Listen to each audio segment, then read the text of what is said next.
Ladies and gentlemen, boys and girls, children of all ages, what is up? What is good? The King of Lightning is here today, bringing you guys and gals a One Piece chapter review. Now, this chapter obviously required a review because the last chapter was crazy. This chapter, even though there is no Sanji Haki glaze in this chapter, there's quite a bit of glaze. There's a lot of honey being poured on a particular goat. And that goat looking like Emu. Oh my goodness.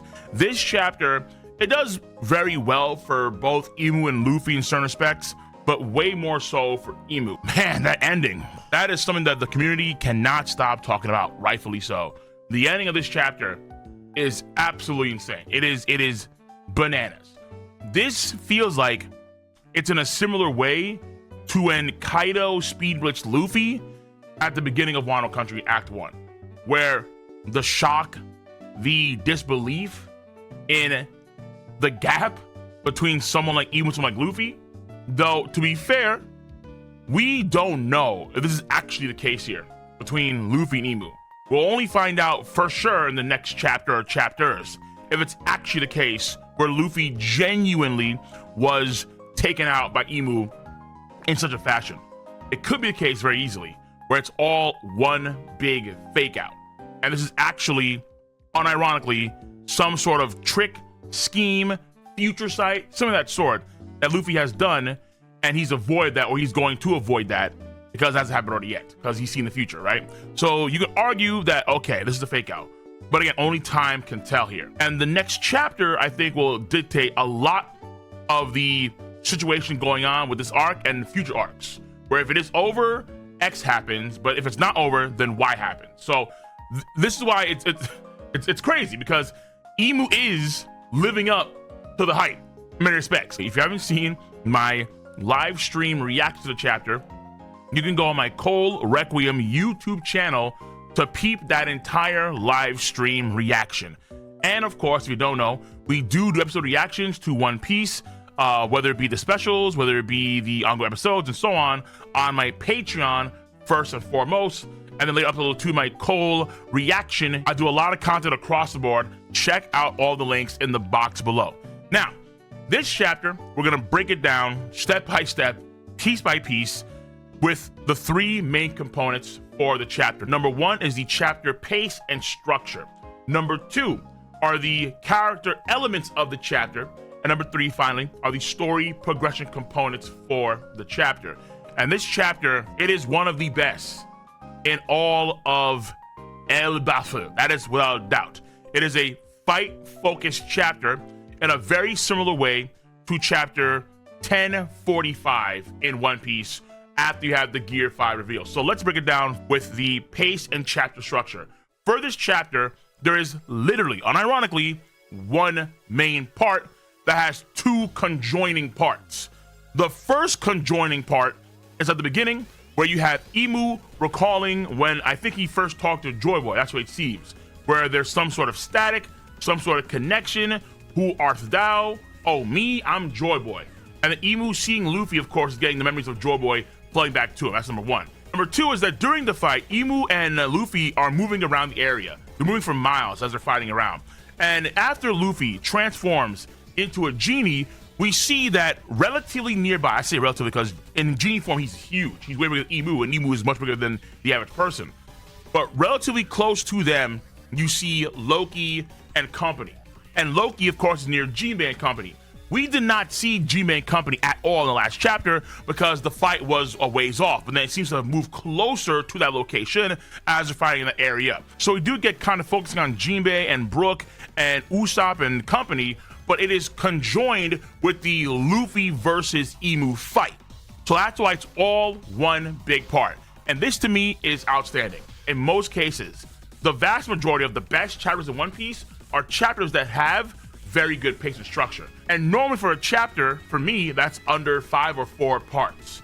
A good example, again, is that chapter 1045 chapter, where in that 1045 chapter, when Luffy showcases Gear 5 abilities on Kai for the first time, it was a predominantly fight-focused chapter with very few cuts of the parties and the focus is. The same thing for chapter 1079. 1079 has very few parts compared to, let's say, the standard for One Piece, where you have like 6 different parts per chapter. It had under 4 or under 5. So I would say that in terms of pace and structure, this chapter is phenomenal.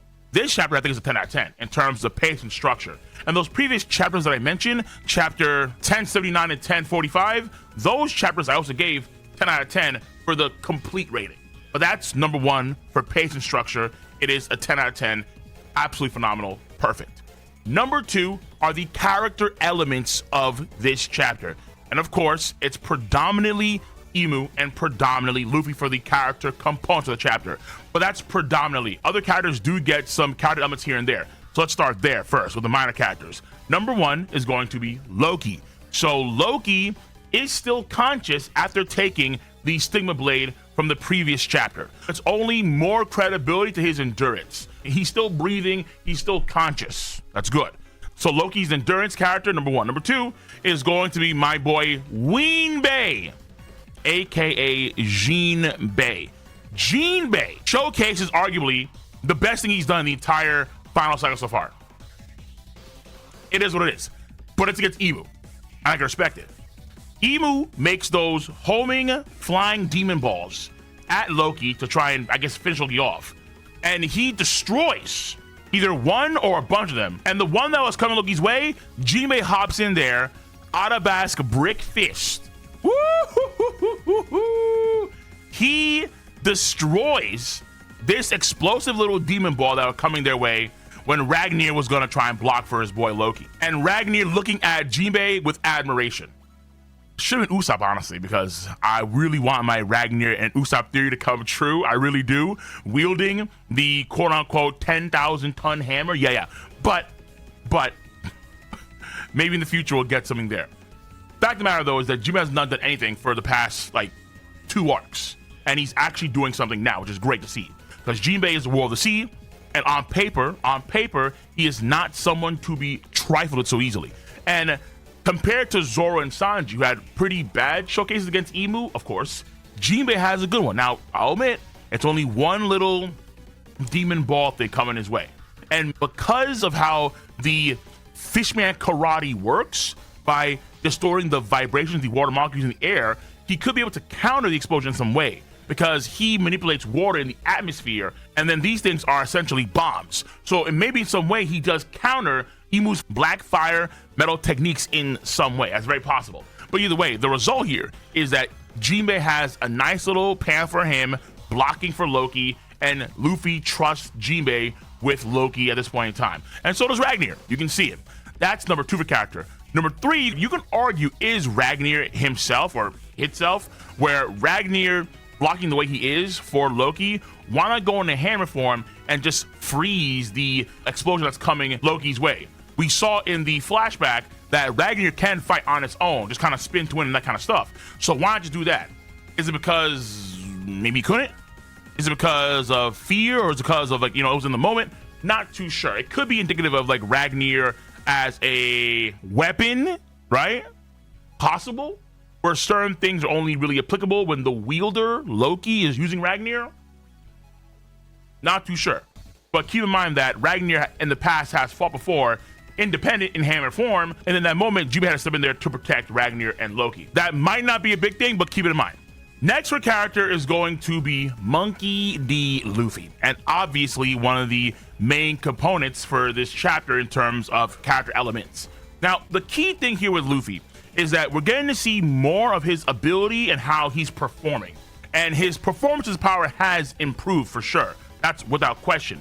You can think about it in the way of Luffy over the course of time is getting more creative, and because he consumes so much food, he has more energy to utilize his abilities to a greater extent. Now, for the most part, you do see Luffy run around like a roadrunner, but there are 2 things that caught my attention the most by far when it comes to Luffy's power. Number 1 is he did a jet Gatling in order to destroy the homing missile bombs that are coming his way from Imu. And I believe this is the first time we're actually seeing him use a Gear 2 technique while in Gear 5. There was, back in the day, a concept that I had. Many folks had it too, I suppose, where he would utilize all of his previous gears while in Gear 5. So obviously, Gear 3, you see it, duh. But then he'd also utilize Gear 2, And then he also utilized Gear 4 and versions of Gear 4. So let's say, for example, you'd have its own version of like Gear 5 Bound Man, Gear 5 Snake Man, and then there'd be a Gear 5 version of Gear 2. And so we're seeing a Gear 5 version of Gear 2. He pumps the blood in his arms in the same way we would Gear 2, and he does an actual jet attack in Gear 5. So this jet attack would be obviously faster than regular Gear 2 and has a lot of added force to it without a doubt. And then ideally in the future, you would see, let's say, Luffy be able to utilize a Gear 4 Bound Man in Gear 5. So you have the Haki, you'd have the tensile strength, let's say even a mini Gear 4, you'd see that with a Gear 5 form. And that'd be a souped up version of the mini Gear 4 / Gear 4 because it's in Gear 5. So in his own unique way, Monkey D. Luffy is improving his powers. I would like to see him utilize Gear 4 too in the Gear 5 state. And you can argue, but only time can tell if Oda wants to actually do that. He could do it. He could go into Gear 4 Snake Man, Bound Man, probably even Tank Man too, in Gear 5, but only if Oda sees that vision for Luffy during the fight. That's number one for Luffy. More showcasing of the utilization of the other gears in Gear 5. That's number one. Number two is we got to see him make a genie. And what's cool about the genie, like really cool, I think, is that the genie, when he had the stigma that was attached to it, he poofed out of the stigma and then he was able to dodge another stigma blade. The way it felt like it was some sort of maybe coating that he put around himself, like some sort of, I guess, Susano, if you would. You can view it that way, and then when he undid the genie, the stigma was avoided, one. Or two, it's just his own version of Toon Force. I know folks have thoughts about Luffy's Toon Force, because it's not Toon Force in the same way you'd see with the old cartoons, where, let's say, for example, you'd see people lasso the moon, and then they bring the moon closer to them. Or they would run into paintings, or they would ignore conventional distance, right? Where like a character would run halfway across the entire country, and then meep, they're right there next to you. It's like, oh, how'd you get there? Toon Force. They're just there. So Luffy's not doing that stuff. At least you can argue not yet. But you can see how it is improving. Where Luffy we saw before in the past could make a baseball hat and goggles out of thin air. And now we're seeing him become a genie. A Majin, a genie, full on, transform, missing the legs. They're now a wispy cloud. He's hulked up. His face has changed. His nose has changed. Unique eyebrows. He even has a meat pin on his turban. So he amped up what we saw on the previous arc to a whole new level. Him becoming a genie, transforming that, is a sign of some Toon Forcery. It's not the highest levels of Toon Forcery, no, but it's along that path. It seems like he made that genie form because he simply willed it to be the case. He sees that Imu is a demon, a Majin, and then he himself transforms into another version of Majin, a genie. So Luffy is getting better, and he's able to actually now apply Haki to what he envisions. He imagined something to be the case, it was the case, and then he applied Haki to that.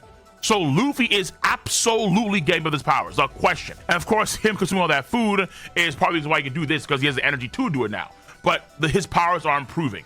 And as time goes on, we'll probably see more crazier, zanier imaginations, transformations, manipulation of the environment around him, and we'll see how far that goes. I have videos planned for the future about his max potential, and I think that his max, you know what, not right now, because I was gonna go in. I was gonna go in. That is Monkey D. Luffy for this section of the video, and then finally, the last character for this section of the video is Saint Nerona Imu. And there are a few gnarly things we have to acknowledge about Imu. Imu is just insane, and you have to respect it. Again, he is living up to him being a candidate to be the final of the story. Number one, the character is speed. I did a video earlier in this month, matching between Kaido and Imu. Both characters I think are stronger than Luffy at this point in time.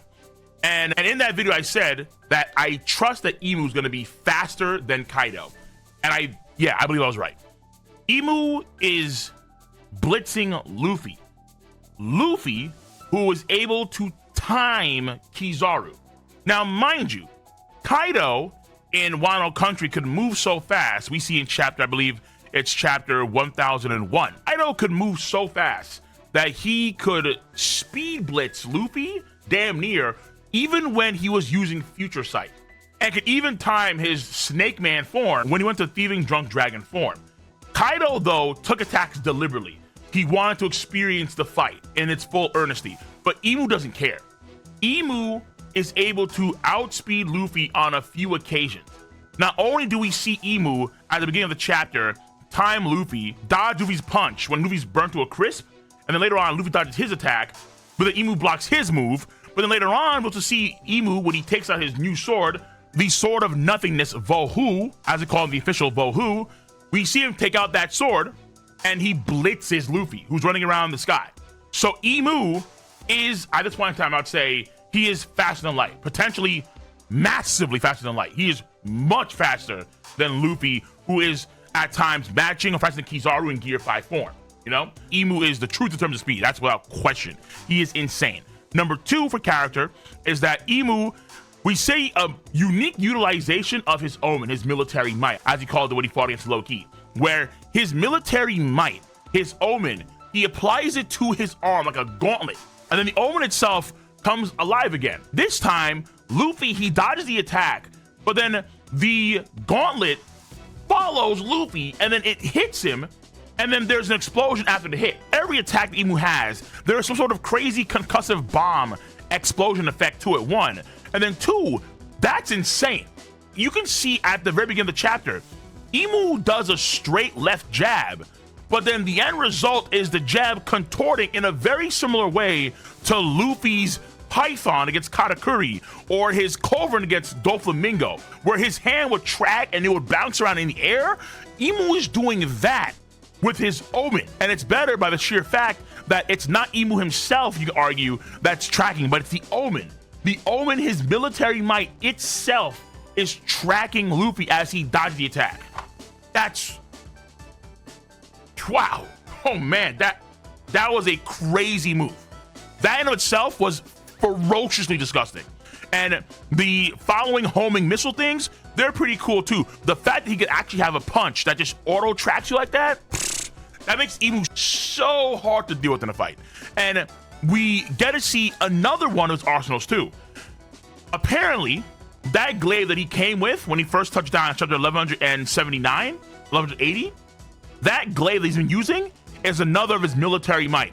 After the Stigma Blade, and we see Luffy running around like a roadrunner, he undoes his glaive. The glaive just disappears, and it becomes its own Blackfire homie. Interestingly enough, it goes into the ring behind him. And then from that very same ring behind him, he pulls out another weapon, the Blade of Nothingness Vohu. And unlike the glaive that he had, this one has very unique properties. Maybe the glaive is sharper, you could argue, because when he was fighting against the Giants and Company in chapter 1180, he was cutting through the Giants' bodies like it was butter. And the cuts were so clean that Chopper could reattach their limbs and they'd be okay after a few weeks. But that shows you how sharp that glaive is. But this Blade of Nothingness seems to have its own unique ability, where the moment he pulls that out, the environment around him starts to die, as if the very life force of the tree around him was being sucked away. And in the scans, they do mention how this Blade of Nothingness, Vohu, is actually Bofu. It's essentially a blade that is a namesake weapon of his, where his name is Imu. Mu of nothing is also what this blade is, the Blade of Nothing. So whether it is Vohu or Bofu or whatever we want to call it, I don't know. But essentially, the blade is very powerful and has unique power to it. And this power seems to affect the environment around him.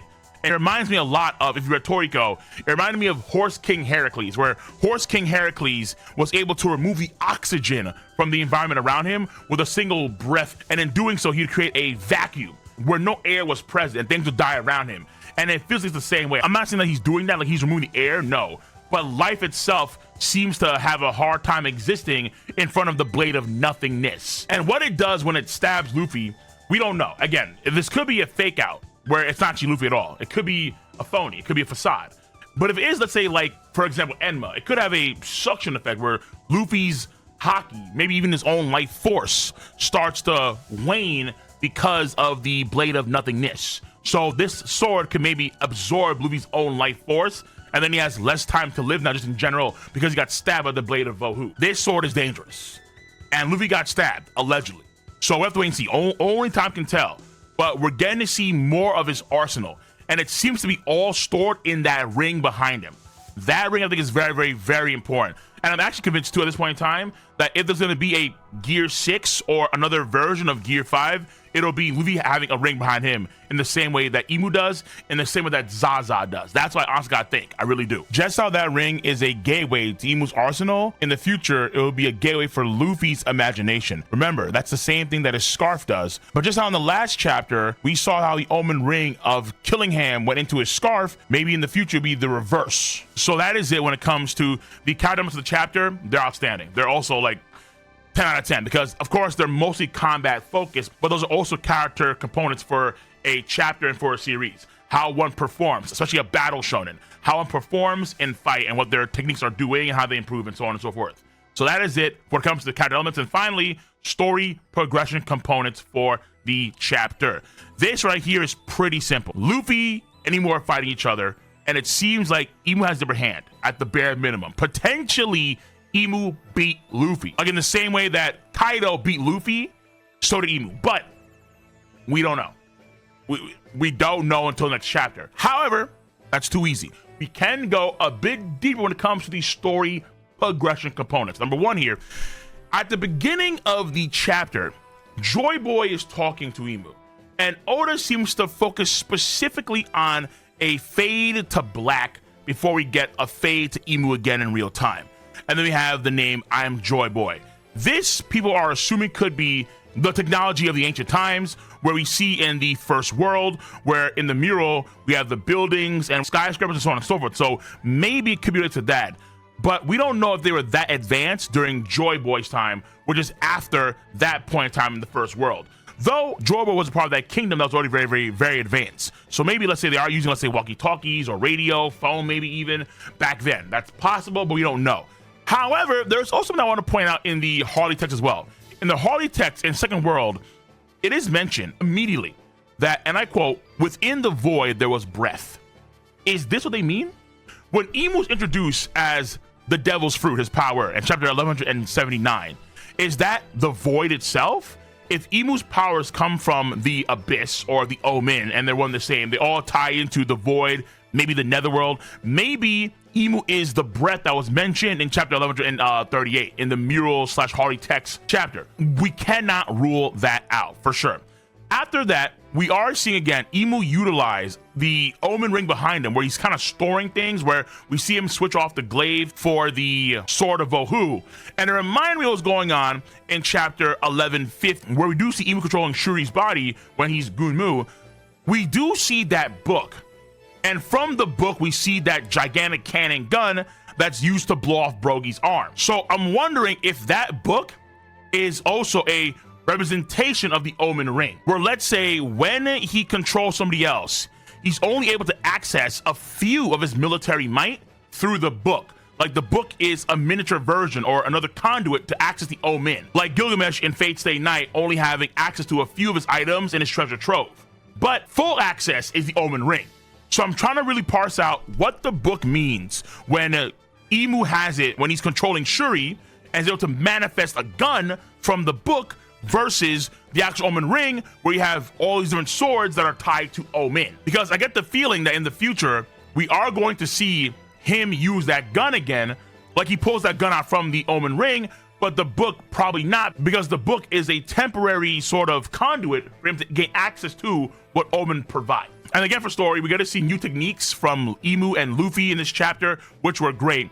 We also have Emu recognizing Brook, because we see in the flashback with Brook that Emu was there riding Marcus Mars in the same way we saw Emu in God Valley riding Saturn. And when Brook confronted Gunmu, you can see how Emu's concerned that Shuri was getting her memories back. Even though he should be focused on Usopp, Oda, no, it's Brook. Emu has his eyes on Brook because Brook is someone that has a connection with Shuri, because he saw Brook way back when 60 plus years ago in the Esperia Kingdom. Remember that there is a unique eye ability that Shuri has, and Emu covets the eye ability. One Piece X Naruto, the Three-Eye Clan with Pudding, and whatever the traits that the Menmayers have with the eye abilities, Emu covets that. And then finally for story, the biggest thing obviously is just Emu devastating Luffy, saying that I know you're not Joy Boy because Joy Boy was never this weak. There is one thing that I do want to say. Haki utilization continues to be inconsistent.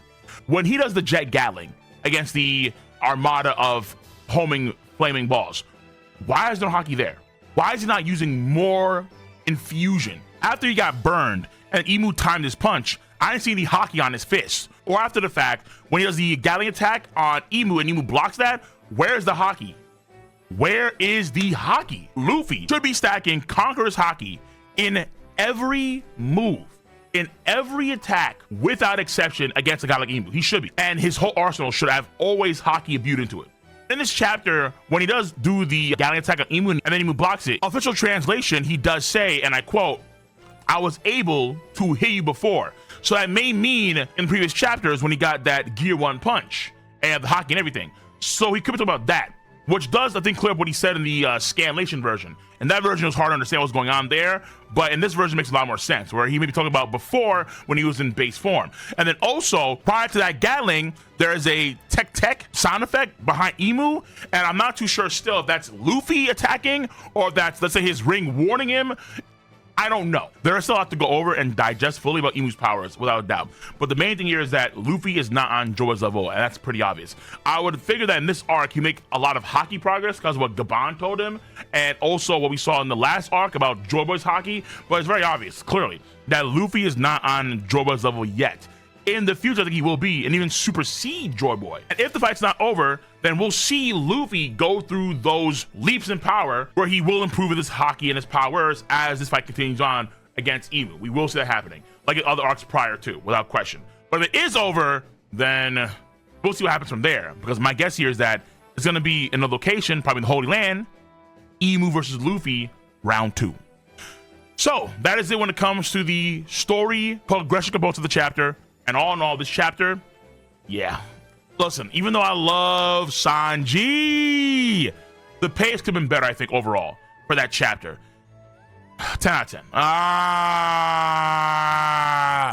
I will give this chapter a 10 out of 10. Even though I was more hyped for the Sanji moment, I would say this chapter is better compared to the last chapter in terms of quality, right? Because the pace in that last chapter, I don't think as good as the pace in this chapter.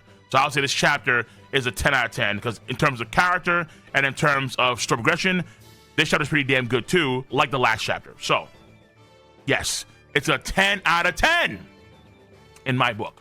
But let me know your stance on the subject matter at hand. If you enjoy your boys' video content, members get access to it first, 1, and then 2, make sure to, of course, subscribe to the channel of itself, and 3, join the notification squad by clicking on that bell, and I'll catch you guys and gals on the flip side.